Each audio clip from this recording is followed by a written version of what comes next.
Muy buenos días. Es un placer darles la bienvenida en nombre del director de esta institución, del Instituto Hospital del Mar de Investigacions Mèdiques, que no ha podido estar aquí, está en el extranjero y me ha pedido personalmente que les salude. Asimismo, darles la bienvenida en nombre del director del CIBERESP, del Ciber en Epidemiología y Salud Pública, el doctor Miguel Delgado Rodríguez, que tampoco ha podido asistir. Las dos instituciones que han hecho posible Bibliopro, esta biblioteca virtual de instrumentos de medida de la salud percibida, de los resultados percibidos por los pacientes. Bibliopro tiene ahora 7 años de historia aproximadamente y nació con una vocación de transferencia, pero también de generación de conocimiento nuevo que sea relevante en el campo de la medición de la salud y la provisión y la evaluación de los servicios sanitarios. Una de sus finalidades centrales es facilitar la superación de algunas de las barreras que hay todavía en el uso óptimo y generalizado de los instrumentos de medida de los resultados percibidos por los pacientes. PRO, del inglés Patient Reported Outcomes, y nosotros lo traducimos por resultados percibidos por los pacientes. Bibliopro hace, en primer lugar, ofrece información amplia, organizada y contrastada sobre todos los instrumentos existentes en español, y especialmente facilita o quiere facilitar el acceso físico a los instrumentos y a sus procedimientos de administración, puntuación e interpretación, con la característica de un respeto escrupuloso a los derechos de autor. Esta es una tarea realmente ardua y que diferencia claramente a esta plataforma de otras alternativas que se pueden encontrar fácilmente en la red. El objetivo principal de esta primera jornada científica es doble. En primer lugar, dar a conocer la biblioteca y los retos científicos clave a los actores relevantes en la medición de los resultados percibidos por los pacientes en nuestro entorno. Esos actores son los autores de instrumentos, los investigadores, pero también y sobre todo los clínicos y los gestores. En segundo lugar, queremos promover el encuentro y el diálogo para identificar áreas de avance y colaboración que son necesarias. Agradecemos muy sinceramente la buena acogida de esta iniciativa y damos las gracias, en primer lugar, a las muchas personas inscritas, algunas de las cuales están teniendo problemas para llegar, vienen de la mitad de ellas, más de 50 personas, vienen de fuera de Barcelona. Asimismo, queremos dar las gracias a las instituciones que acogen a Bibliopro y especialmente también al Departamento de Salud de la Generalitat de Catalunya, a quien le hemos pedido y nos ha concedido realizar la inauguración oficial de este acto.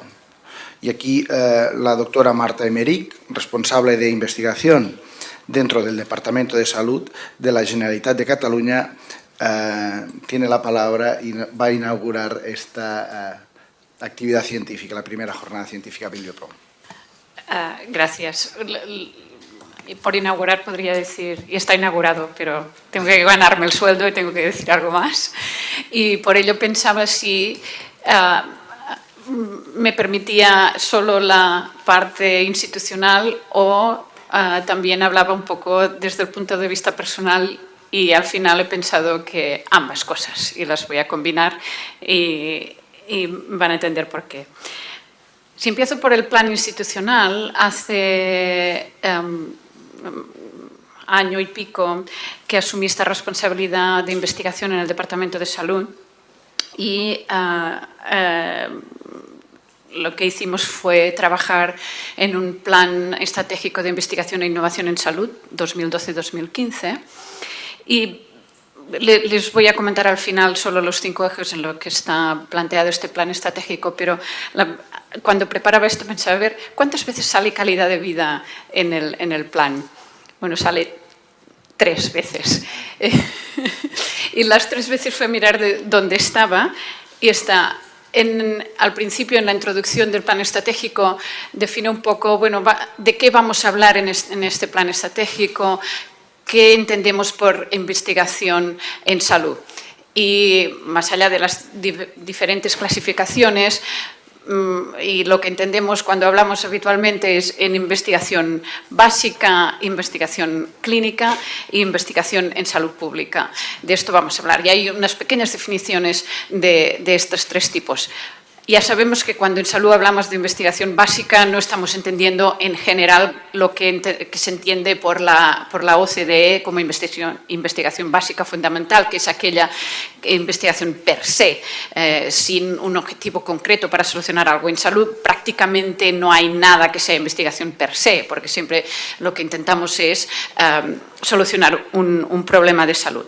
Pues bien, calidad de vida sale en la definición de ciencia básica y después el plan está accesible, si quieren, pero después de decir que la investigación de laboratorio, etcétera, etcétera, que mejoren la salud y la calidad de vida de las personas. Luego sale en la definición de investigación clínica, del mejorar el diagnóstico, tratamiento, etcétera, etcétera, para el mantenimiento o la mejora de la salud y la calidad de vida. En la definición de investigación en salud pública, curiosamente, no sale. Por tanto, conclusión, necesitamos, para que la ciencia básica se dé, para que la investigación clínica se dé, necesitamos los instrumentos de calidad de vida para demostrar que realmente se está investigando en ciencia básica y en ciencia clínica, ¿vale? No, en salud pública parece que no. Perdón, forma parte, por supuesto, de la parte. Bueno, pasado esto, sí que es verdad que lo que es para la conceptualización, para saber de qué estábamos hablando, pero en realidad lo que nos importa es la investigación translacional, y ahí es donde volvía a salir la palabra calidad de vida, y en realidad es en esto donde hace hincapié este plan estratégico, en justamente que estos resultados que se producen en el laboratorio y en la ciencia clínica y en la salud pública lleguen realmente a la población a la cual van destinados. Y ahí la investigación translacional, sobre todo de tipo 2, es también tan importante como la de tipo 1, es decir, la de tipo 2, aquella que se basa en las ciencias de la decisión, las ciencias de la implementación, aquella que ayuda que realmente los resultados entren en el sistema asistencial y de salud pública. Y con esto, hablando de la importancia de las ciencias de decisión, es cuando de golpe pensé en plano personal y pensé, bueno, esto fue una de las, hace muchos años cuando trabajaba en la Agencia de Evaluación de Tecnología e Investigación Médicas, uno de los trabajos era conocer el coste-efectividad de los tratamientos de esclerosis múltiple. Era un encargo que tenía, que la coste-efectividad es una de las técnicas, por ejemplo, dentro de las ciencias de la decisión, tan importantes para la translacional tipo 2, y cuando empecé a trabajar en esto era importante para tener los resultados en QUALYS, conocer la calidad de vida de los pacientes con esclerosis múltiple, y esto me llevó precisamente a realizar la tesis en pacientes de esclerosis múltiple y la calidad de vida. El cuestionario utilizado fue el SF36, y una de las conclusiones que había al final era, bueno, necesitamos un cuestionario específico para estos pacientes. Una vez terminada la tesis con la calidad de vida, el coste-efectividad, etcétera, vimos que teníamos que seguir por ahí y adaptar transculturalmente un cuestionario específico, que finalmente fue un específico que tenía entre su core, en su núcleo, el SF36, el MSQL 54. Y esto luego apareció Bibliopro, ahí está el cuestionario, y esto es lo que a lo largo del tiempo, en todos estos años, me ha mantenido vinculada, porque que cada vez que alguien pide ese cuestionario, me pide, le remito a Bibliopro, ahí está toda la información, podéis sacarla de ahí a allá, y esto me permite ese contacto, decía, con toda la metodología de la calidad de vida, y esto cuando me marcó profesionalmente cuando estuve en la Facultad de Medicina de la Universitat de Girona, que empezaba con una metodología docente diferente, con aprendizaje basado en problemas. Una parte de la evaluación es, de hecho, evaluar los valores y actitudes profesionales de los estudiantes. Con esto diseñamos un cuestionario que justamente ahora una tesis está evaluando su validez, fiabilidad e incluso sensibilidad al cambio, que esto en educación médica es algo durísimo y que nos está costando bastante la tesis decidir cómo vamos a medir eso, pero está influenciando, digamos, esta metodología en otros campos. Y decía que iba a mezclar los dos ámbitos relacionados con la calidad de vida, y ahora vuelvo, por tanto, al institucional para finalizar diciendo que, bueno, este plan estratégico, los 5 ejes que está desarrollando es, por una parte, una política coordinada en todas las administraciones dentro de la Generalitat en investigación en salud. Otro es la inversión eficiente en la investigación en salud de excelencia. Es fundamental ahí el modelo de financiación que hemos diseñado basado en resultados para los distintos centros de salud. Potenciar la bioregión de Cataluña, esa idea no solo de la parte de investigación, sino de la translación, donde antes comentaba Jordi Alonso el papel importante que tiene también Bibliopro en esa translación, y antes ya me refería a eso también, para insistir en el cuarto eje mucho más en esa translación. Bibliopro, un ejemplo, las guías de práctica clínica, otro ejemplo, y en evaluar el impacto que tiene la investigación biomédica para la sociedad. Y finalmente, un quinto eje relacionado con la innovación en la organización sanitaria, venga esta o no de la investigación. Todo justamente para cumplir la misión de acortar el periodo entre los resultados de la investigación y su aplicación a la práctica clínica y de salud pública. Y hasta ahí mi rollo inaugural. Gracias.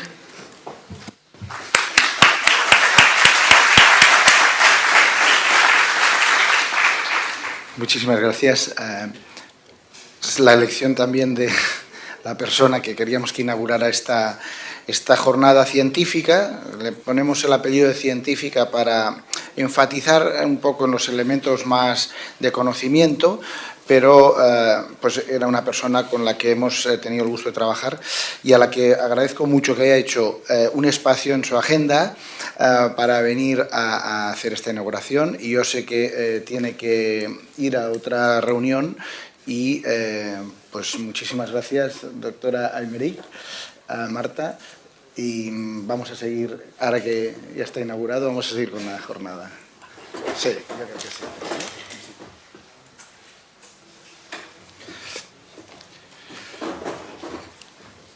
La primera actividad del día de hoy en el ámbito científico va a ser la conferencia inaugural del profesor David Cella.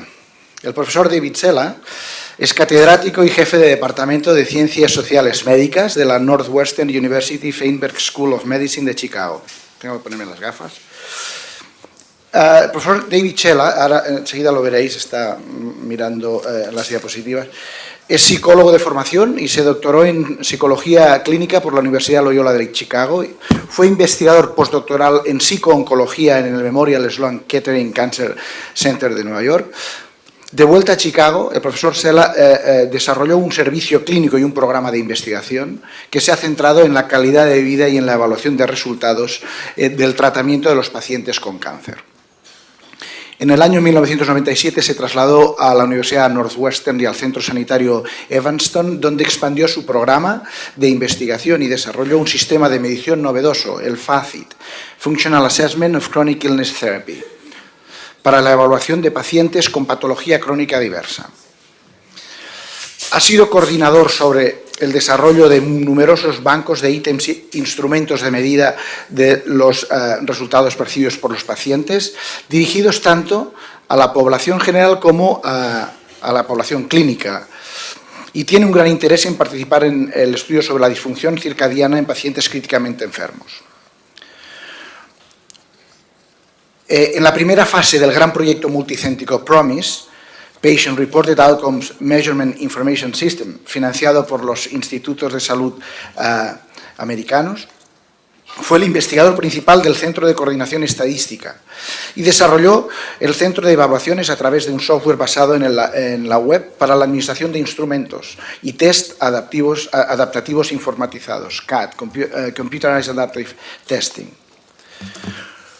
Su conferencia de hoy, Patient Reported Outcomes, Cultural Adaptation of Questionnaires, versa sobre cómo resolver con rigor el reto de las adaptaciones culturales de este tipo de instrumentos para lograr una comparabilidad internacional de las mediciones. Él y su equipo han desarrollado y evaluado un método de traducción universal que nos explicará durante su conferencia. Su aportación es relevante para Bibliopro, dada la gran cantidad de instrumentos que esta biblioteca contiene, que son realmente adaptaciones de instrumentos originales. Su exposición será impartida en inglés, el material visual en castellano. Durará unos 45 minutos. Después habrá un turno de preguntas y haremos la traducción consecutiva de la mejor manera posible. Y espero que sea de su agrado. Profesor Dave Cella, thank you very much for accepting our invitation, and please proceed with your conference.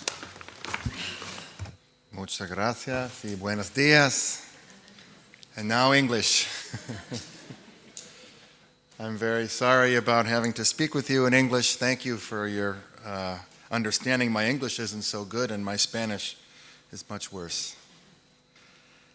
So we're going to do a presentation with me looking at English slides and you looking at Spanish slides, but you have to listen in English, and so I'll try to speak at a rate that makes that convenient for you. Again, thank you for your indulgence in that regard. The main theme for my presentation this morning is really about how we can work together to understand patient-reported outcomes that are now being collected around the world in a way that, on the one hand, acknowledges linguistic and cultural differences in the people providing the answers, and on the other hand, attempts to combine all of that into one common understanding if you're doing an international clinical research program, or even if you're using an instrument developed in another country, in your country, and you want to be able to compare your results outside of your own particular research program. So there are those plus other reasons to want to be able to make sure that when we measure quality of life in the ways that we measure it, we're doing it in a way that is consistent across cultures and yet is true to the cultures within which we're operating. So to go over this with you, I thought we would talk about first the basics of instrument development, because the first step toward ensuring that we're measuring the same thing or close to the same thing is to set out to develop a questionnaire that's going to be able to be culture fair, if not culture free. It's really not possible to develop a culture free questionnaire because the questions we ask people about how they feel are embedded in our cultural understanding. But it is possible to think about being culture fair, and culture fair means that you're not disadvantaging one group over another simply because of the way you're asking the questions.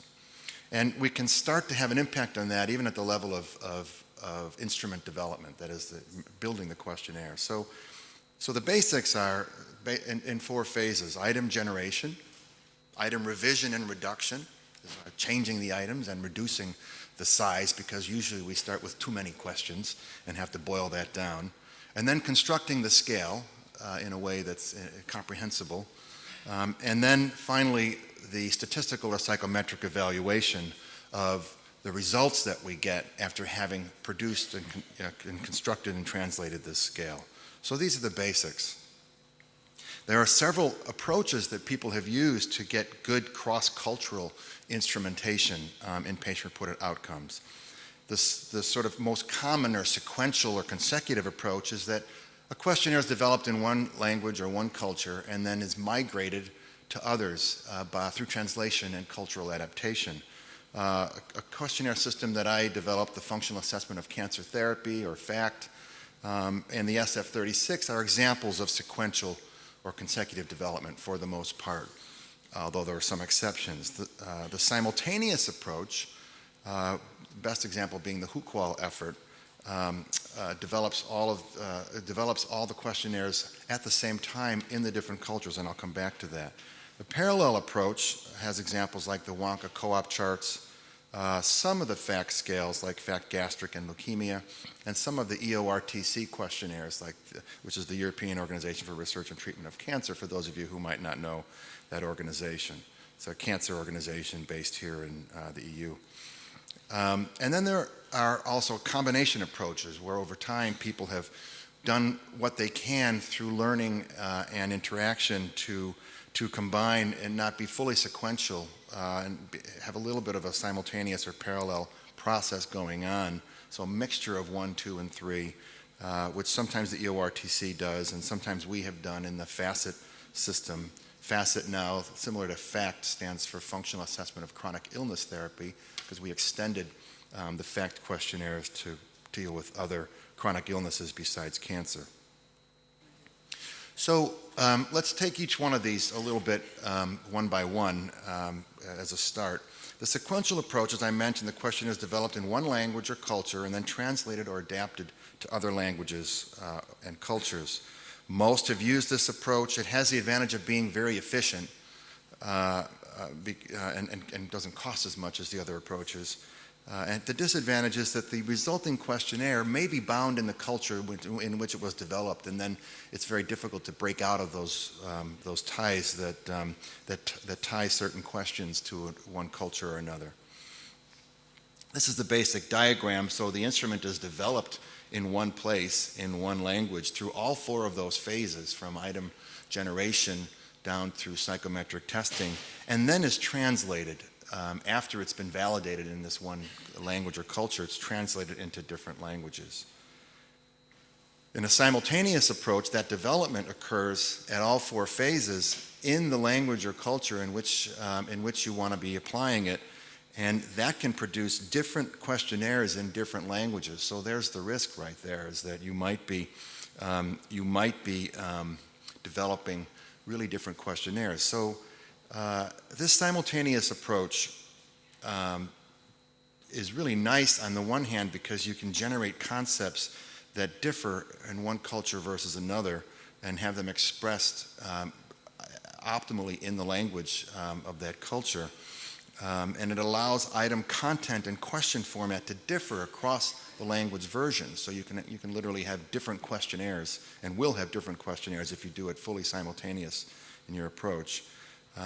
And that has one advantage, which is that it works well and might even be necessary in cases where the cultural differences around what you're measuring, whether it's fatigue or depression or whatever, can't be resolved by a single set of items. It has the great disadvantage, though, in that it's very difficult logistically to pull off. It's labor intensive, it's expensive.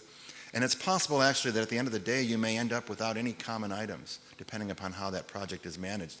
And then you can't really pool the data in any practical way to make conclusions across cultures. So you're really taking that risk of doing a within-culture assessment, which is not bad, but then has the disadvantage of not allowing us to work together, as I mentioned, being the theme of my presentation. Now, the parallel approach is a nice compromise between sequential and simultaneous, because there you can develop in different cultures and languages the first phase, the item construction, But then you get the people together and work together to reduce and refine and revise items, because sometimes one group may come up with one wording and another group another wording, and those groups might believe that those are really the important culturally appropriate ways to express it. But then if you get them together talking, they might actually agree, you know, we could actually communicate that item or that message or that thought or concept in a common way and actually produce a common item that will then allow us to be culture fair and at the same time able to combine our data in a study. And so the parallel approach has become popular because it allows you to have the individuality within cultures and at the same time have that possibility of having a common set of core items. And then once you have that common set, you can translate that into other languages. And you'll have a better chance of those other languages being appropriately translated because you've put more thought into the writing of the original items in the first place. So advantages of the parallel approach are that it improves the relevance cross-culturally and also puts you in a good place for getting measurement equivalence down the road when you do psychometric evaluation. I'll show you some examples of that later.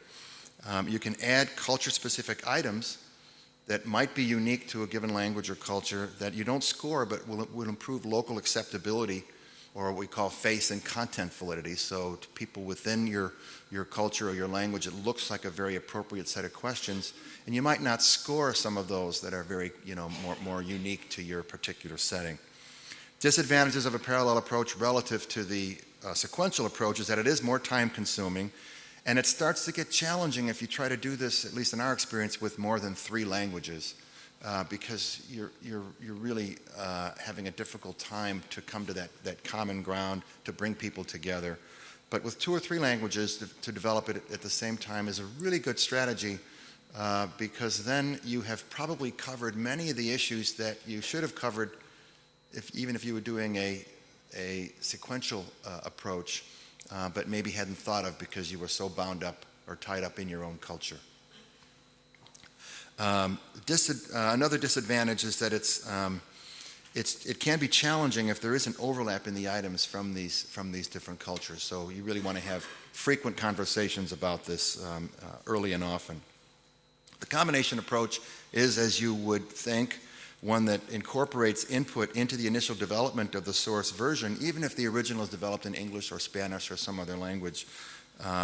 But you're incorporating input from other cultures, from other languages in the process. And it's what we do actually in PROMISE, which Professor Alonso mentioned earlier.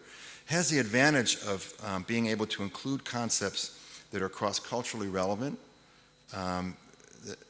prior to you doing the translation. So we can get warnings, gee, Dave, if you use a question in English like, I'll give you an example from the fact, I am able to enjoy life in the moment.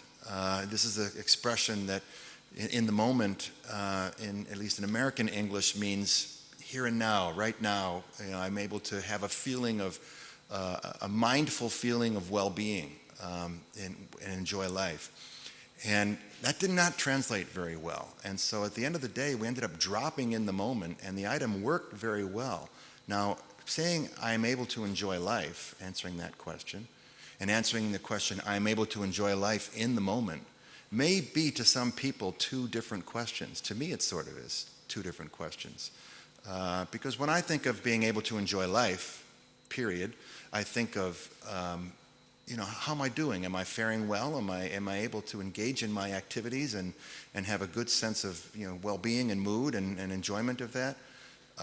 Whereas if I think of am I able to enjoy life in the moment, I think, do I have the ability to stop in the middle of what I'm doing, hopefully not giving a talk like this, and actually experience the wonder of life or the magic of life or something in that moment? And so I take them a little differently. Nevertheless, because that concept, which was maybe derived from the 1960s U.S. scene in Haight-Ashbury, San Francisco, we removed from the questionnaire because it made it too culture-bound. And we went with I'm able to enjoy life. And now it's a wonderful item. Had we known back in 1990 when we first wrote the question that this would be the story, we probably would have started with I'm able to enjoy life from the very beginning. So that's just one example of a modification we made using a sequential approach, which we wouldn't have to make now if we used a combination approach, because we'd have that input from different languages and cultures saying, you know, that concept of in the moment doesn't really translate very well.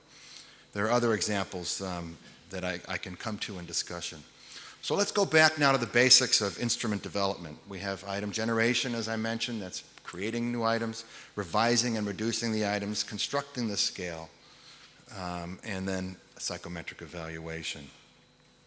Item generation, the concept, the objective rather, is to create a list of concerns that apply to the target, disease or treatment or symptom that you're trying to measure, and can be expressed in culturally understood ways. The tasks there are, first, we always review the literature, because that can be very helpful and give you a nice head start. Interview experts, healthcare providers in particular, who know about having seen lots of patients with a given condition or symptom. Interview patients so we get the patient perspective, not just on the symptom or functional area, but on how they would express it or think about it. And this becomes very important in actually writing the text of the items. And then we do the initial item writing, so we have a first draft of the items in item generation phase. And then the revision process is a very important process, because the first draft is usually never the last draft. We review each question for clarity. That's done by experts and then also through patient interviews. We eliminate redundancy, so we're not asking the same thing in many, many different ways. And we ensure that items are applicable and relevant to most participants. So that's a sorting out process. We may have generated some items because a very articulate minority opinion from a patient or a provider puts an item out there, and then we don't hear about it from really anyone else, and so that will end up being removed, even though it was articulately represented and championed by a vocal person in the first phase. So this process is very important to shape both the clarity and the size of the domain you're measuring. So we do this with expert review and input. It includes something a term I'm going to use here that I alluded to, called translatability review. Translatability review means we take a question, in our case in English, and we send it to a translation vendor who has access to translators from all sorts of different languages around the world and experience in translating patient-reported outcomes into all different languages around the world. And they write back a review of every item. And they say, you know, this one will translate easily, this one will be difficult, this one you might want to consider saying in a different way because there's no synonym for this in Eastern European languages, etc. So we'll get this back in review, and it really helps us at that point to change the English. So even though we're not translating or simultaneously developing, we're actually modifying the upfront English language based upon the review of experts who have been doing this for 10 years or more at one of these translation vendors. And then we also use patients to rate their importance, their view of the importance or relevance of each question. So another round of qualitative work asking patients to tell us what's important. Again, very important step in instrument development. It's one that I actually really like to participate in because I learn a lot in this particular step. Then there's a scale construction, which some people might think, well, why don't you just, what's to constructing a scale? Well, there's actually a lot to it. You want to be sure you have answer categories that are consistent across different items and subjects, because the more times you make people switch from frequency to intensity, or from 5 points to 6 points to 4 points, in a rating scale, the more frustrating it is for people and the more confusing it can be to people who are cognitively challenged. So you want the layout to be comprehensible and culturally relevant. Now, when you try to make everything according to the same response options, sometimes you end up having to force the actual stem of the question you're asking in an unnatural way, and that doesn't work either. So we've come up with kind of a rule in PROMIS and in other areas as well, but primarily through PROMIS, where we allow a maximum in any given item bank, we allow a maximum of 3 different response options. We really push for 1 or 2, And that way we know that people won't be challenged to have to understand and comprehend any more than 3 different ways of slicing the pie. Maybe there's a frequency response option from, not at all to very severe, from never to always, and maybe there's an intensity response option from not at all to very severe, but we don't really want 2 different frequency response options or 2 different intensity response options. We want to create a simple, this is one of these areas where the simplest scale you can construct is going to be the most effective. And then we take into account respondent burden. Now, in parallel development, you may need to choose one language for the original questionnaire, because this is very difficult to do, if you can imagine, in many languages at the same time. Because even those response categories, from something like somewhat or very much, even translating those terms to get the right kind of space of frequency or intensity in one culture versus another is quite tricky. So I've mentioned some of this already. We want to consider the comprehension level of the target audience, that is their educational level and the readability indices. Now, the Lexile framework is actually a computer program that tells you the reading level. We have it in English and Spanish. I'm sure it's available in other languages, but it gives you the reading level, and we try to have reading level equivalent to about something comparable to a well-educated 11 or 12-year-old child at the high end. It'd be nicer if we could do it more for an 8 to 9-year-old child level reading. So in the U.S. system, we try for 6th grade, which is typically around 11 years old. Appropriate time frame. Some questions really work best right now, although most PROs are more like the past 24 hours to even the past week. Probably the most common being past week. Promise is past week, so is EORTC and FACT. Sometimes you'll extend out to a month or a year. There's more and more uncertainty about whether you're getting valid recall as you extend that time period out, and yet there's more and more fear that you're not capturing a proper amount of time if you ask about right now or even the past day, because some of these questions, many of them really require people to reflect back on several days to tell you how they're doing. But again, this needs to be given thought. Very key point, each item should cover one concept. We all can be tempted to ask a couple of things in one question, or put a conditional phrase in there, or to create a double barrel, as we say. Do you have this or that? And anytime you ask if you have this, if you have depression or anxiety, then you're not going to know if you're measuring depression or anxiety. It's maybe not the best example. But there are many times, if you've tried to write questionnaires, you'll experience this, where you're trying to capture something and you really want to work in a nuance or something and add a modifier, and very often that ends up backfiring. So the more you can create a very simple question about one thing, the better. And the response choices, this is something that sometimes we've actually forgotten. You go to all this trouble and you get all the stems right, how much pain or depression or anxiety, and all the response options, set and ready to go. And then nobody's ever checked to make sure that if you read then from left to right, you read the stem and then the response option, does it make sense? Does it make sense even in the source language, not to mention the translated version? So this is another thing. Someone's got to go back and, I guess you could say, proofread, though it's more than proofreading the document. Someone's got to go back and make sure that if I'm a person filling this out and I've never seen it before, is this question really going to make sense to me? So we've learned to have someone do that, because we've missed that sometimes. Now the last phase, the psychometric evaluation, which is a lot of what I do. There are several levels of evaluation, ranging from item analysis, really literally looking at the readability. I just told you about Lexile framework and about the actual readability and comprehensibility. So individual item analysis is important.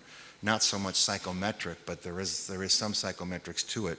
And then factor analysis, where we look at the way these responses to the questions cluster together. We use both exploratory and confirmatory factor analysis. Exploratory meaning looking essentially for the first time to see how they cluster together, and confirmatory meaning, did we find what we thought we should find or what the exploratory analysis suggested we would find. And we use that data to justify how we scale or add up questions. So you might have 10 different responses get summed up into one response. You don't want to do that unless there's good justification that they cluster together as a thing, as a concept. Model fit is something we use. It's kind of related in a way to the clustering or factor analysis, but it checks whether or not responses fit a measurement model. In this case, IRT, item response theory, or Roche measurement. I don't know, just give me an idea, because I'm going to now go into some psychometric IRT stuff.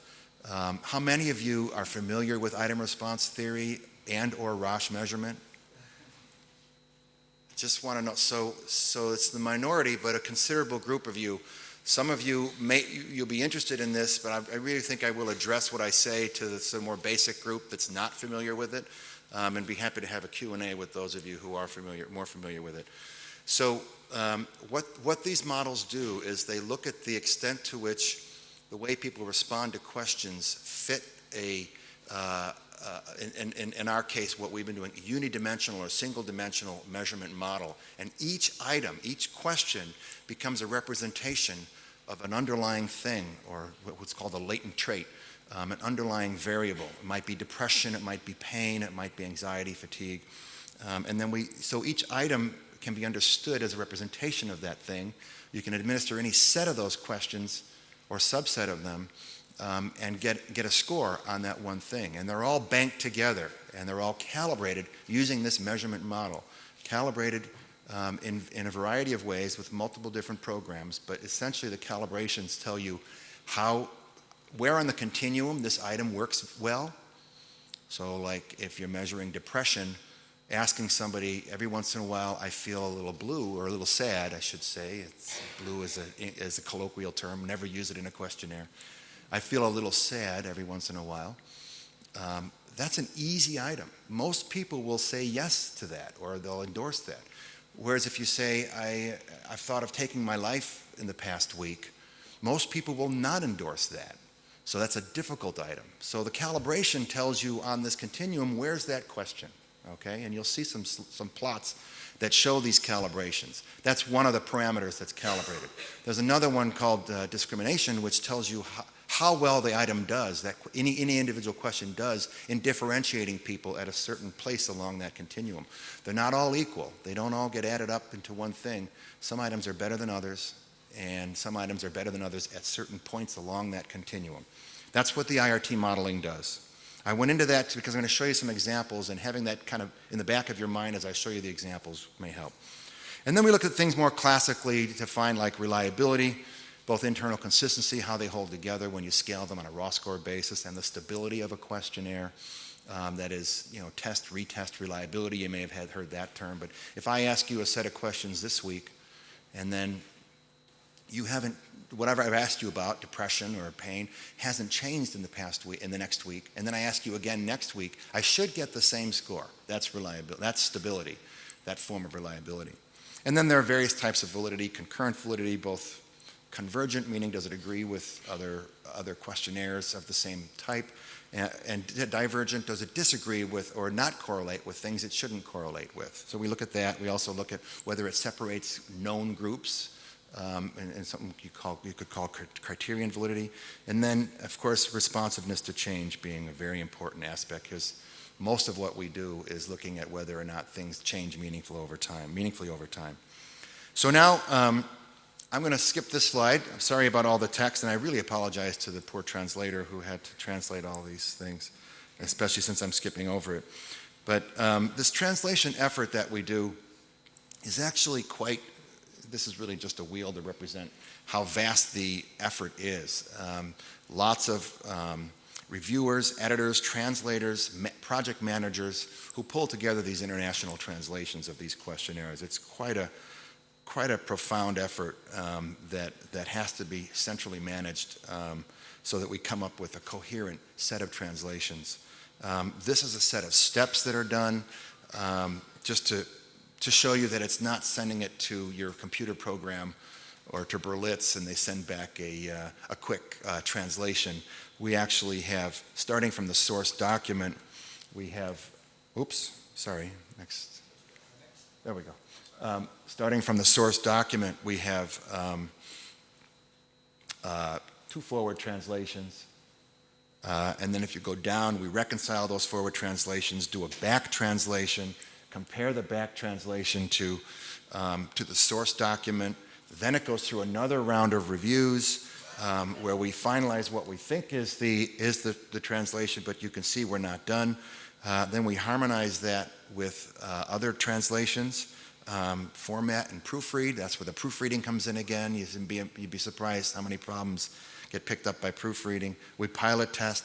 Then we do cognitive debriefing with patients to make sure that they're reading the question the way it was intended, and then analyze that data and consider the translation final. So it really is a multi-step process. Next slide. I'm going to give you examples now from PROMIS. I warned you that I was going to start showing some psychometric, statistical things now, and hopefully that little bit of a thing about IRT, item response theory, will help sort through these slides. To tell you a little bit about PROMIS, and this is just sort of the basic stuff. It's now going into its 10th year funded effort from the National Institutes of Health in the U.S., and there are currently 35 protocols that are aligned with evolving PROMIS standards. We've studied almost 50,000 people, adults and children. More than 5,000 of those people are Spanish-speaking people. Now, these are Spanish-speaking people in the U.S. I'm going to show you a lot of data now comparing Spanish to English based upon these studies. There have been many publications and presentations on PROMIS, and I'm happy to share with you some of the things we're finding out. Next slide. So this just reviews in a PROMIS-specific way what I've been going over with you, that we create these item banks, these calibrated sets of questions through qualitative research and item writing. Then we test them in the general population and with clinical samples. And then we analyze, interpret, and refine those item banks. That's the sort of circular, iterative process. We have about 40 item banks, but they're all, go to the next slide, they're all divided into physical, mental, or social health. Sometimes those divisions are artificial, something like sleep or sexual function. Aren't necessarily, one or the other, but we place them in one or the other just for the sake of the framework.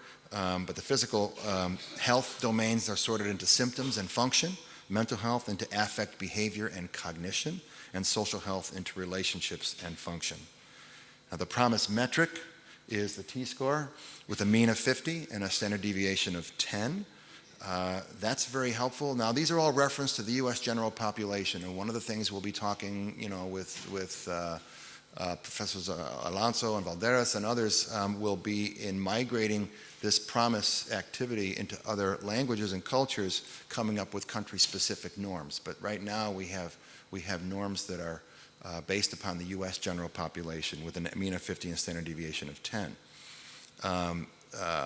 The basic tools that come from these calibrated item banks are computerized adaptive testing, which I'm not going to talk about today, but in computerized adaptive testing, you can, the computer picks the question. Remember I mentioned that some items are better than others at different places? The computer knows all this, has all these calibrations stored, and has access to them, and therefore picks questions that are most discriminating given how someone's responded to previous questions.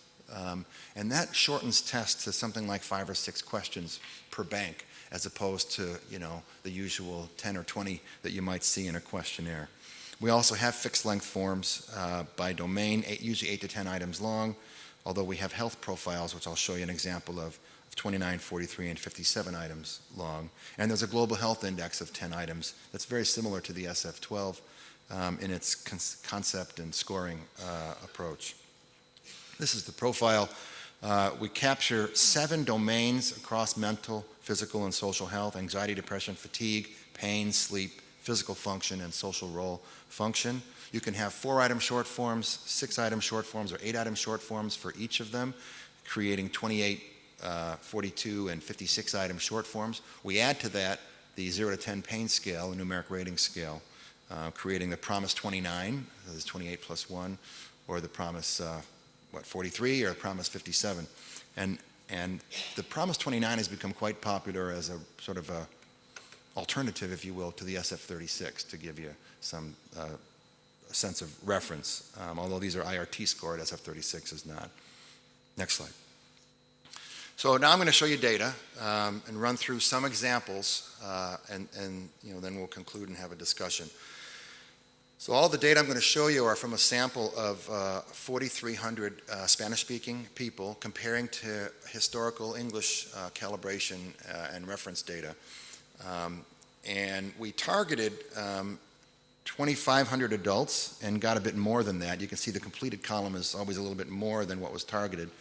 And then we targeted 1,200 kids and got a little bit more than that. So we ended up with around 4,300 people. I'm going to show you adult data. I'm not going to show any pediatric data now. So it'll be data on an overall group of 2,500, well, about almost 3,000, a little over 3,000 people.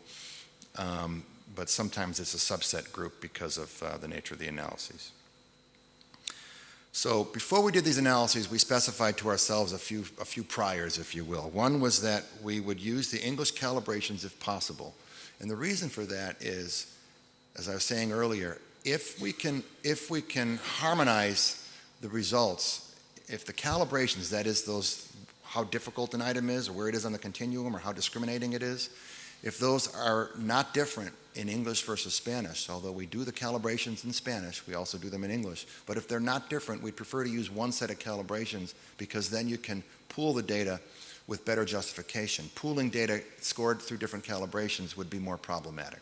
So in order to be able to pool an English-Spanish study, it's better to use the one calibration. We would retain all the items but use group-specific calibrations if necessary, all right? So we went into this asking, will the English calibrations be okay? Do we need the Spanish calibrations, or should we talk about some hybrid approach? I'll tell you right now, in case you lose attention, we ended up in most cases using a hybrid approach, but sometimes the English only alone worked. So let's talk about physical functioning. The sample here was 640 adults. These are all Spanish-speaking adults in the U.S. Now, this acculturation scale, I just want to say a little bit about that. I won't go through the other. You can scan the other data and see the age, gender, ethnicity, all that. The acculturation scale is, I don't know how many of you are familiar with that, but it's just a 5-item questionnaire that asks about whether you think in Spanish or English and to what extent. So it's like completely in English, mostly in English, equally, mostly, I think mostly in Spanish, I think completely in Spanish. Whether you speak at home along the same 5-point scale, et cetera. So a score of 3, if you think about that, is you're right in the middle. You think both in English and Spanish, you speak in English and Spanish, you function with people in both English and Spanish equally. That's a 3. Anything less than 3 is more Spanish than English. We required that people be less than 3 to participate in this because we didn't want English, really more English-speaking, highly acculturated Hispanics participating in this particular study because we wanted to make sure we had people who were more Spanish than English, if you will. So this group averages around 2. So that would be the average person in this sample is thinking in both English and Spanish and speaking at home in English and Spanish, but more in Spanish than in English. So that's the number 2 choice. Okay. So 114 out of the 120, this is the largest bank we have, so the others won't be as massive, but 114 out of the 124 calibrated items were administered. So we have 114. Now, of those 114, 50 of them had diff. That's a lot. You'll see later. That's actually I'm sorry.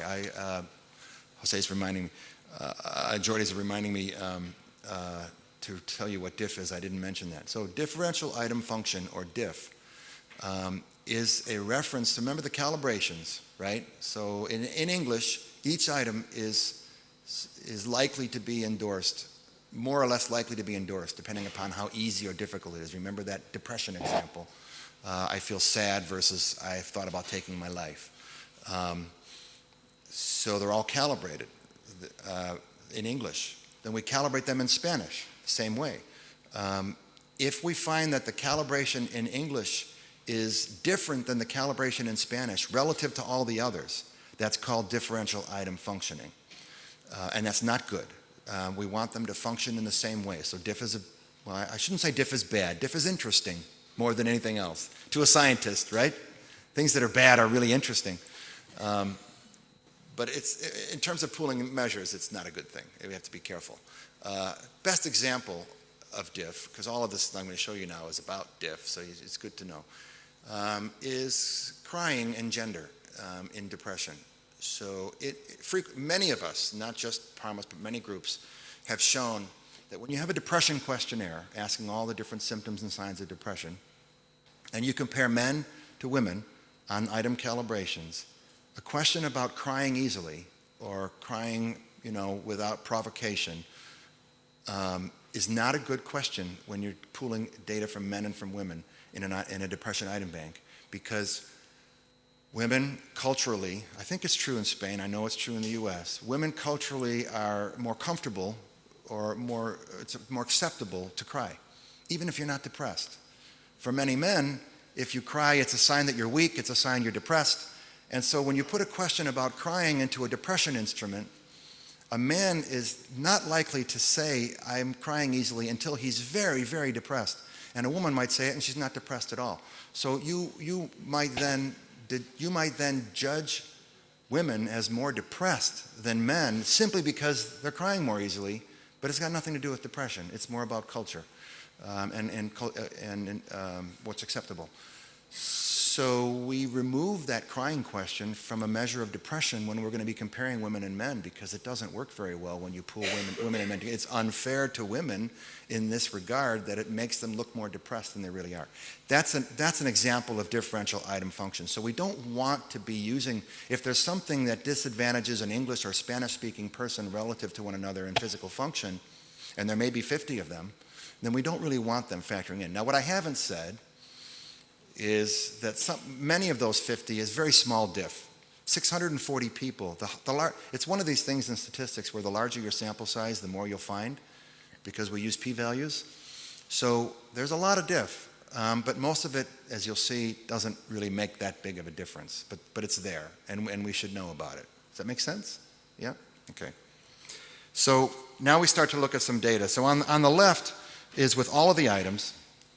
And what's plotted here is the theta, that's the actual physical functional ability. So 0 is like a 50, that's average. And this is very high physical function, 2 to 4. And -2 to -4 is very bad, very poor physical function. And this is how the test is performing on the y-axis. And you can see that with the Spanish, the dotted red line, there's more information, actually. The test is performing better in Spanish than in English all across the board. But a lot of that's because with the diff items, you're seeing it actually appearing to be performing better, if you will. And it functionally ends up making, next slide, please, ends up making the red is the Spanish-speaking people, the black are the reference group, the English-speaking people. It makes the Spanish-speaking people look like they have better physical function. So all of this diff, when you include it in, actually makes the Spanish-speaking people in the U.S. look better in their physical function than they actually might be. Now, when you put all that together, still knowing that all that diff is operating and it's in there, looking at all 114 items, the correlation between using the English parameter and the Spanish parameter on the actual score, that I was showing you about item calibrations, this is now the actual scores, is 0.89. So it's still high, even with all the diff, the correlation between using the English parameters and the Spanish parameters, this is all on the Spanish-speaking people. So these are people. This is using English parameters. Remember I said we wanted to use English if we could because it simplifies things. This is using the Spanish parameters. So they don't agree. It's not a perfect identity line. There is some scatter. But the correlation is high. So you could say 0.89 correlation, it's good enough. However, you can get it to 0.96 if you just use the 64 items that did not have diff. Because remember I said 50 did, but 64 did not. And if you only use those, you can actually jack up that 0.89 to 0.96 and get even more correlation between the two. Either way, though, it's not like you're producing terribly different results. Next example, pain interference. only 2 out of the 41 items had language diff, so much better. Not 50 out of 114, but 2 out of 41. The test characteristic curves are much more favorable now with all the items. It's really, they're laying on top of one another, so we don't worry about the test there. There's a little bit of an impact of diff. Next slide. Down here at the very low end of pain. So there's people that don't really have much pain at all, and so there's something going on there in the responding of Spanish versus English when you've got aches and pains. But when you've got like sort of moderate to severe pain, there's really no difference at all. And you get a correlation of 0.97 whether you use the Spanish or the English item parameters. So either way, you're fine. So in this case, we would naturally pick English because it's so much more helpful for us when we want to pool later because we know we're comparing apples and apples. Okay, same thing with fatigue. 15 out of 95 had diff, so 80 did not. And these test characteristics are laying on top of one another, so there's really no difference in how, because 80 out of 95 are performing exactly the same way. Again, at the very, very low end of fatigue, so people who might, like me, have a little jet lag or something, but we're fine. There's something going on there, but for the most part, you know, the Spanish and English people are performing the same, whether you're using Spanish or English calibrations. The correlation here, next slide, is 0.93 between all 4 ways. We look at this, the English versus the 80 item, the 80 without diff, the English versus the all 95, the English versus the Spanish, just straight up English versus Spanish calibrations, and then a hybrid. I mentioned hybrid was the answer we're going with in most. The hybrid is the dark green in the center. So we really like the hybrid because you can see you get a nice tight, you know, if you can mix, if you're colorblind, I really apologize, but those of you who can differentiate the colors, that sort of Kelly green is the hybrid approach, a very tight band of scatter around the identity line. Yeah, 2. Yeah, 2 minutes. Yeah, he said 5 minutes. I said 2. Okay, so this is the range of correlations of all these different fatigue scales, whether you use the 80 items that had no diff, all 95 items, comparing the English to the Spanish, so using completely different calibrations. That's this one. 0.93, completely different calibrations, but never was the correlation below 0.92 in using all these different approaches. I hope I'm showing you enough of this to persuade you that we work hard to reduce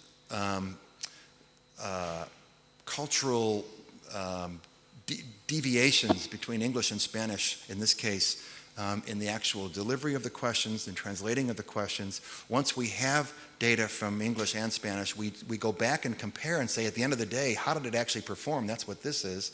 They perform so similarly whether you use English or Spanish. Sometimes we can improve it, like in fatigue a little bit, in physical function quite a bit, to create these hybrid calibrations that allow us to really have a culture-fair English-Spanish assessment. I'm just zipping through emotional distress now. 7 of 29 on anger, 4 of 29 on anxiety, and 3 of 28 on depression. I think I just have this one slide here. Again, this is comparing English to Spanish, just straight up. English on the x-axis and Spanish on the y-axis, calibrations, and you can see very high correlations. If you can read those up there, I see everything 0.94, 0.96, and 0.97 between English and Spanish. So all up there well above 0.9. Same thing with social health, we actually had no diff out of 35 items. And so there we have very good 0.96 correlation between English and Spanish calibrations. And we're going to use the English in the scoring, having done the test. Same thing here, and none also in the other, next slide, I'll keep going, yeah, 0.94 in the satisfaction with social participation. So summarizing all of that, this is a ranking of all those correlations of English to Spanish calibrations from 0.88 to 0.99 across all of these banks that we tested. So we're pretty comfortable that we're doing a good job of getting a fair assessment, at least in the U.S. English and U.S. Spanish. So to conclude, the English calibrations work for some domains. The hybrid model that I mentioned, where we actually include the English ones where there was no diff and actually make that and then allow Spanish calibrations to be used where there was diff, can help account for language diff in other domains. And we're still working out on what threshold should we use in terms of the correlation between English and another language, or the impact of diff, what magnitude of diff is really a problem versus not. And so these Spanish calibrations are now available to you, and I hope through Jordi's leadership that you'll be testing them here in Spain. We can do the same kind of work here. Thank you.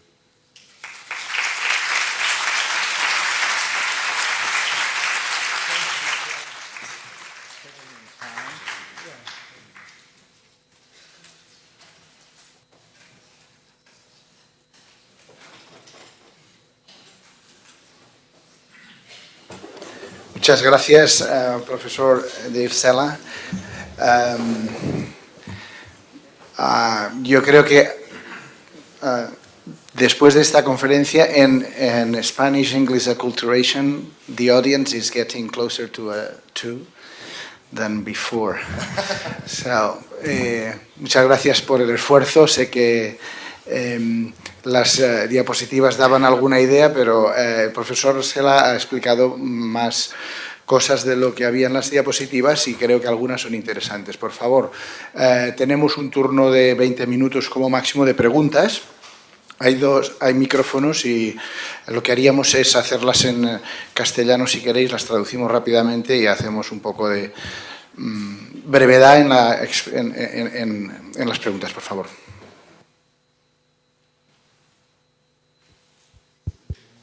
Brevedad y no miedo. Juan Ignacio. Sí, lo primero le quería felicitar por la conferencia. Sí,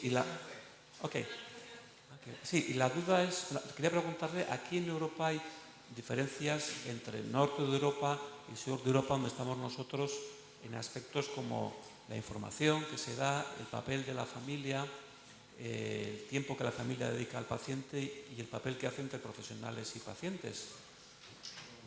¿Cómo sucede en Estados Unidos? Usted ha presentado hispanos y ingleses. Sí, hay también diferencias en estos aspectos que podrían influir en los resultados que ha presentado. Es decir, si por ejemplo el papel de la familia o el nivel cultural, otros aspectos pueden influir.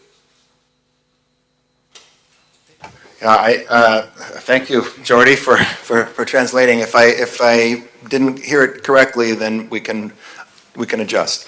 But so with regard to being able to look at, say, Northern Europe versus Southern Europe and cultural differences, the same kind of thing that I showed could be done in comparing Northern to Southern European responses. With regard to the different roles that families and health professionals play in cultures and how they affect responses, to me that's an open question. We mostly work around it, frankly, by trying to, if I'm hearing it correctly, trying to be sure that people answer for themselves. So in a culture where there's more inclination for the family to answer for the patient, we tend to step into that and try to emphasize that we want, in the case of the PRO, for the patient to answer for himself or herself. So I haven't looked, I'm not sure if that was actually your question, but I haven't really looked at what that does to the results. It's not a proxy response issue, but whether the cultural relationship or attitude of the family and the provider may change or differs by Hispanics and the rest, and if that's showing up in the performing of the items. That's what I said. Cultural differences between the Spanish in the States and the English native speakers in the role of the family or all aspects. Yeah, well, I think so. I mean, earlier when I said that diff is a bad thing and I corrected myself and said it's interesting, I really did mean that, because most of the time when you find differential item functioning. A question works differently in one group versus another. There's a reason behind it. I gave the crying example, and because people understand that, at least in Western culture. And there are examples in Latin culture where you could draw some of the same hypotheses. The actual analyses don't prove it. They simply expose it as a possibility. You have to interpret the results, and I think your interpretation is a fair one. You could perhaps go on, if we looked item by item, which we didn't do, and looked and saw, well, which questions are the Spanish-speaking Americans more likely to say they can do on physical function? There are 50 of them. Or they're more likely to say, I have no problem doing that. And what's going on there? Is it happening more with men than women? I actually don't know, because we didn't break it down by gender. I think culture is operating when you find differential item function, whether it's the family or the provider or communication. Those are all possible, research questions. No sé si es necesario, pero diré muy rápidamente que las diferencias norte-sur de Europa pueden ser testadas de la misma manera que han hecho con hispanos y Estados Unidos.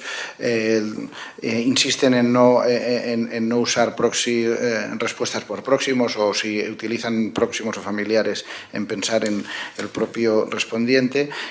Cuando dice que el funcionamiento diferencial de los ítems, el DIF, es malo o no, o es interesante, en realidad quiere decir que es interesante porque se pueden interpretar los resultados, hay que mirar ítem por ítem, se pueden tener ideas preconcebidas o al revés, llegar a conclusiones que uno no había pensado, y que hay causas, como podían ser estos aspectos culturales que Juan Ignacio Herreras comentaba, que lo pueden explicar. Hola, buenos días. Primero de todo, muchas gracias, profesor Cella, por su exposición. Yo tengo dos preguntas muy breves. La primera, un poquito más técnica, se refiere, cuando usted ha hablado del DIF, ¿me podría explicar con qué método analítico descubrió ese DIF?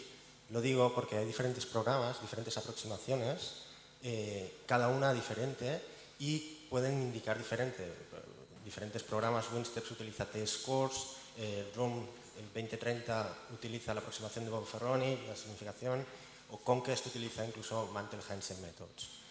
En el último, me refiero al DIF porque me preocupa, porque la última aportación de la profesora Wang respecto al DIF-free approach es interesante. Y la segunda cuestión se refiere a los resultados que ha presentado. ¿Utilizó un modelo unidimensional o multidimensional para llegar a esas conclusiones? Me refiero al RASH. Okay, thank you. Yeah, so the most frequent, we used several methods. The most commonly used one across all of the analyses I showed, there were some names on there associated with the analysts that did the analyses. I should have acknowledged them. Was Lord Diff, ordinal least squares regression. But we used other approaches as well. This is all so far in a unidimensional measurement model framework. The multidimensional work we're very interested in, and I think has potential importance. So far, the little bit of diving into multidimensional IRT modeling that we've done hasn't proven to save us much in terms of time or efficiency, a little bit. And so it's more been fun than practical. But it's interesting, and it's, with things like depression and anxiety, it makes perfect sense to use a multidimensional model, and maybe even within all of physical health and with all of mental health. These are things we can explore. I don't know Wang's diff-free approach, so you'd have to tell me more about it for me to comment on that. And I don't know if there were other questions. Let's see. Sí, Estaba haciendo otra cosa. La respuesta es que he entendido yo que son unidimensional approach, que el multidimensional sería muy interesante y que seguramente muy apropiado para diversos dominios, y que ellos, los datos que han presentado, entiendo que lo han hecho con diversas aproximaciones o programas, porque hay varios equipos diferentes que lo han hecho. Me parece que ha dicho eso. Perdonad.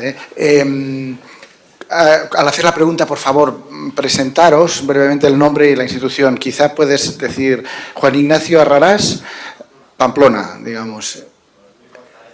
Luis González, Barcelona. Perfecto, muchísimas gracias.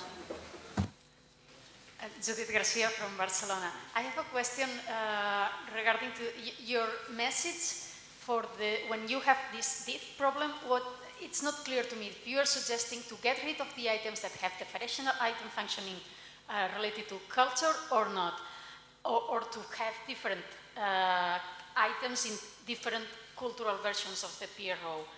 And particularly, I have been working in PROs for the measure of physical activity, and there are some items that are very important in specific areas, such as climbing a slope. This is very important for instance, well, in countries when you have mountains, but this is absolutely not applicable to Belgium or the Netherlands. So what should we do with these kind of items? What's your suggestion? Oh, thank you. It's very nice, good questions, by the way. So we would like to avoid removing items that have diff as a practice. And the reason for that is we're looking for diff by language. And if we have 10 languages, and every time you do a bivariate comparison, you remove the few items that have diff, you've all of a sudden removed a lot of items, and you have not much left. And then you may be measuring something different with that substrate of items. So I don't think the answer, and that's just language. And then we look at diff by gender, and diff by age, and diff by education. So you take all of these areas and you can find diff.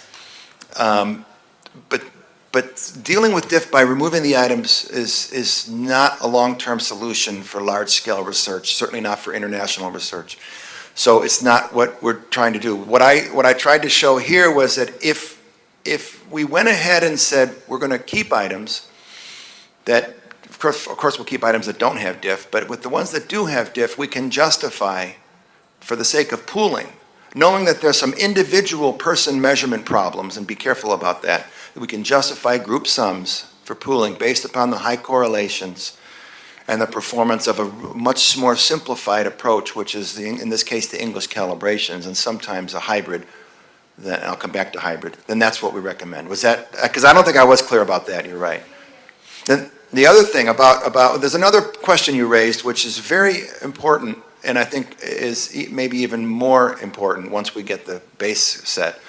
And that is the ability of any, you have a concept that you're comfortable you have pinned down in a single dimension framework, physical function or pain, fatigue. And then you go to a culture where there's something different, the ramps versus stairs or something like that. We do the same thing with people that use assistive devices in one language. And then you have the core concept. You can build into that using those calibrations of the core concept as a frame. You can add those items to it, selectively administer them, and be administering a kind of culture, appropriate questionnaire that's still tied to that common metric. Am I explaining that? So in other words, you can add the ramp question. If there's no ramp question, you can say, I don't want to administer the stair question. I want to replace it with a ramp question, as long as that's calibrated. So you need that data. So you calibrate that ramp question to the physical function item bank and use that one instead. That's the beauty of starting from the common metric. La doctora García Aymerich preguntaba qué se hacía con los ítems que tienen diff, si se retiran del cuestionario, ¿no? Y ha puesto el ejemplo de que hay muchos ítems que están muy ligados a... Ella trabaja en función física y, por ejemplo, pues subir una montaña es irrelevante en Holanda, por ejemplo. Bueno, y en cambio muy relevante en otros entornos. La manera que afrontan los ítems con diff es, bueno, en principio no quieren utilizarlos, pero puede haber muchas causas de diff y por lo tanto muchos ítems que presentan algún tipo de diff. Por lo tanto, intentan también y sobre todo afrontar este problema de otra manera, y yo creo que lo que ha explicado por un lado de las traducciones va en este sentido, y por otro lado, bueno, su segunda respuesta era que si hay un ítem que culturalmente es más relevante, se puede llegar a utilizar en una versión particular siempre y cuando ese ítem haya estado calibrado de manera anclada con el resto de la escala, más o menos, ¿no? Montserrat Giravet, de la Universidad Internacional de Cataluña. Y mi pregunta es muy simple, si tiene alguna experiencia en cuanto a cuestionarios que sus respuestas son de forma de datos ipsativ. ¿Ipsativ? Ipsativ data o ranking data. Yo es que no sé hacerle la pregunta en inglés. Could you help me? No, simple question. Okay, great. Any experience of questionnaires which the response of the item is ipsative scale to diff data. You have, for example, 4 items, and the person have to ranking these items. Do you have any experience of this type of questionnaire? So somebody has 4. You give somebody 4 items or questions, and they rank them in terms of how important they are, or how severe they are. Yes, it's very important. Yeah. For the responses soon and constant. Well, I'm not sure I'm getting at your question, but we, in that step of item revision and reduction, one of the ways we go about reducing items is by asking patients to rank the importance and rate the importance of a series of questions. So yes, we do that, and they quite enjoy answering these questions because they feel that you're really taking into account what's important to them. And that's all. If that's what you're getting at, yes, we've done that. We haven't used that as an outcome measure. I suppose you could get a mean rank for each item if you have people rank things and then you have the mean rank, but we have not done that. Dice el profesor Cella que sí que comparan, sobre todo para medir la importancia o estimar la importancia relativa que dan los pacientes a los ítems, los comparan unos con otros y de hecho los ordenan jerárquicamente. Eso no lo hacen como una medida, como un cuestionario final, sino para saber la importancia. And I guess the importance is because you want to select the most important ones. Y alguna selección de ítems se hace basada precisamente en que sean más relevantes para los pacientes y evitar los que son menos relevantes. So you're reminding me of another thing we did long ago that I'm getting to an age where I can say long ago now, but we the first version of the FACT questionnaires, we tried to allow people to tell us how bad something was and how important it was to them, so that we could use the importance weight to score the severity, so that not every question would count, because I didn't want to have every question count equally. I wanted people to be able to put more weight on one or another question. But the problem we had was that people had no matter how many times we tried, and I probably tried 3 or 4 different ways, just had a very hard time separating severity from importance. The worse something got, the more important it was for the most part. So we gave up. Yeah. Sí, explica el doctor Cella que han usado en algún instrumento previamente este peso de la importancia y la dificultad que tenían en aquella característica, la importancia que puede ser para la enfermedad y lo malo que es. Y así obtenían un peso un método que se llama clinimétrico.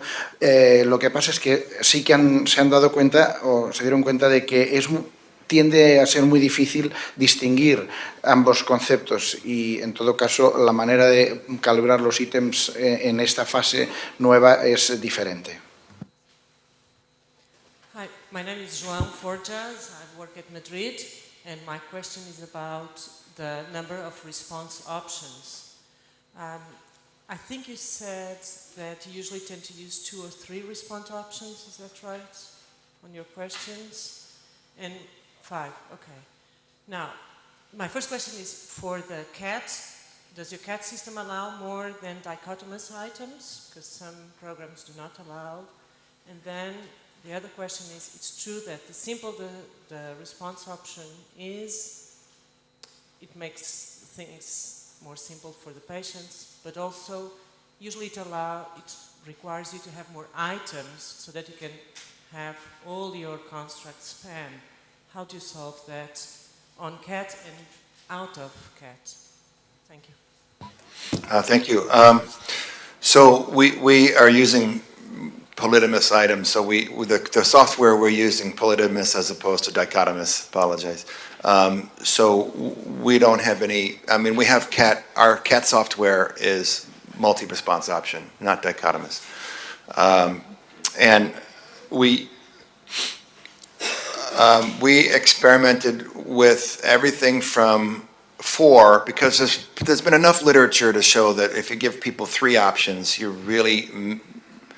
wasting a question. You're wasting a lot of opportunity with just 3 options. They learned this in the medical outcome study with the SF-36. It's why they extended the number of options. So 3 options is not good, and we know that. But we weren't sure if 4 was okay, was better, because it's the simplest of, the remaining. So we experimented with 4, 5, 6, 7, and 11, and found that 5 was better than 4 in terms of how much information a question gets you. 6 was sometimes but rarely better than 5. Actually, 5 was not always better than 4. 5 was usually better than 4. 6 was sometimes better than 5, but not often. And 7 was rarely better than 6. And 11 was terrible, because by the time you get to 11, you have the failure of monotonicity, which means that, for the average person who answers 3, the average of people who answer 3 sometimes is higher than the average of people who answer 4 on a given question. So they're not monotonic in their relationship to the underlying thing you're measuring. So 11 was really bad. Even though people like the 0 to 10 scale, that's fine as a single question, but it doesn't work for item banking. And we felt 5 was the best place to start because of that experience, that it was usually better than 4, and usually as good as 6 and simpler for people. Does that address your question? Yeah. La doctora João Forjas ha preguntado si ítems que solo tienen 2 respuestas, son dicótomos, se pueden trabajar con CAT y que si son necesarios demasiados ítems en ese caso. En realidad, en PROMIS y en estos bancos de ítems, todas las preguntas tienen respuestas, varias categorías, en concreto 5, y lo ha dicho muy divertido, yo lo voy a decir un poco más seco. 5 categorías se han demostrado en sus estudios de que generalmente mejoran la precisión de 4, 6 alguna vez mejoran la precisión de 5, 7 prácticamente no mejoran la precisión de 6 y 11 son terribles por ciertos problemas. Por lo tanto, 5 es lo que utilizan 5 categorías como respuesta. Tenemos algún minutillo más. Rosales from the unit from hand surgery in Tenerife Island. I have a question regarding the gradation of the response option for every scale. For example, if you are measuring the upper extremity disability, and the gradation of the response option is from no difficulty and impossible to do. Do you do any Thurston exercise scaling to analyze the equivalence between the gradation option between Spanish and English. And the second one, we had problem during the cross-cultural adaptation of the upper extremity disability measure, the DASH, which was developed for the Institute for Health in Canada. For example, for some function of the shoulder, they use, for example, play badminton, some sport that we don't have in Spain and even in Canary Island. And then one of the options that they gave us is to change to another sport or another function that this is the almost the same concept that you try to measure. Is that right or no? Thank you. Yeah, thank you. This area of questioning is very important. You know, so many people think of it as just trivial detail, but it can be very important when you're trying to come up with comparable questions. So let's see.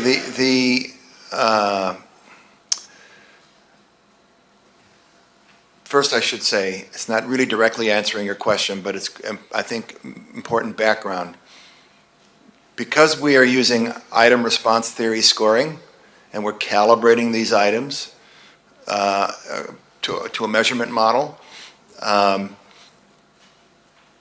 it's not as important as in the traditional sense to have equal intervals between the response options. In other words, if I say not at all, a little bit, very much, very, very much, extremely very much, and then you might say, well, the distance between a little bit and very much is vast, and the distance between very, very much and extremely very much is like that. Normally, I would agree in a classical sense because you're adding up those scores and saying 0, 1, 2, 3, 4, 5, and then you're adding them together and coming up with a score. You're giving a lot of weight to the difference between very, very much and extremely very much when there's maybe not much difference at all. But in an IRT, so that would matter a lot. I would really worry about that you want to have equal intervals so you're giving equal weight when you're raw score totaling. You know what I mean? So, but in an IRT environment, what you want to do is calibrate those questions to the responses, and sometimes, like with upper extremity function, the important area is not so much at the low end where most people don't have problems, but at the higher end where there's problems that you really want to be getting at subtle differences that are very important, but they're small on the scale.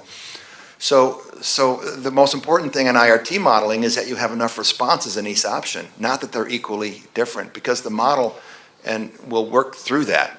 And you later will interpret the meaning of the scores, okay? But the model will work. But you need data. You need people answering in each response option. So having said that as the background, going from English to Spanish, for example, no, we have not done simultaneous review of the response distances or response relative meaning to one another in English and Spanish at the same time. But we are very careful about translating from the English into the Spanish, and then this checking, this is where the diff will come out.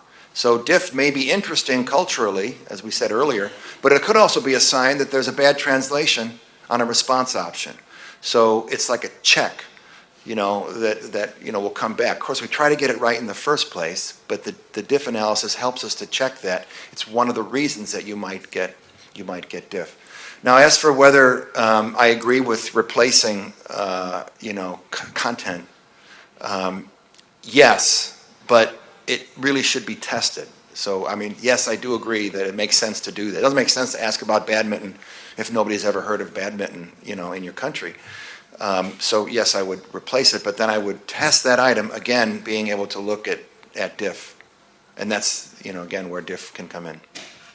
But this is getting a little bit more challenging every time. So that's a good reason for what we're going to end the questions. Now, pero a la pregunta de si se han testado diferencias o igual diferencia entre las categorías de muchas opciones de respuesta, por ejemplo, en discapacidad. El profesor Cella dice que primero en términos IRT esto es menos importante y que de todas... ha expresado una cosa muy clara y es que, por ejemplo, en función física, realmente donde hay que tener más precisión y por lo tanto hay que tener más categorías de respuesta es en el nivel de más afectación, y ahí es donde, independientemente de si las diferencias son equidistantes, ¿is that right? Lo que hay que hacer es tener información y por lo tanto aboga por tener más opciones de respuesta donde más información se necesita. De nuevo, explica que, bueno, no han hecho esta comparación de equidistancias entre categorías español-inglés, da la importancia a la traducción y al análisis de DIF precisamente para ver si pudiera ser algún ítem por lo menos diferencialmente alguna de esas categorías de respuesta. Finalmente, para la sugerencia que se le hizo en cambiar parte del contenido de una escala, en principio lo que dice el profesor Cella es que se puede hacer, pero que hay que testar, entiendo yo, calibrar, tener datos para poder estar seguro que está en el mismo constructo y además que se tienen los valores adecuados. Tenemos tiempo para 0,5 preguntas, muy cortita. Qué bien. Bueno, pues entonces muchísimas gracias por vuestra atención y gracias al profesor Cella.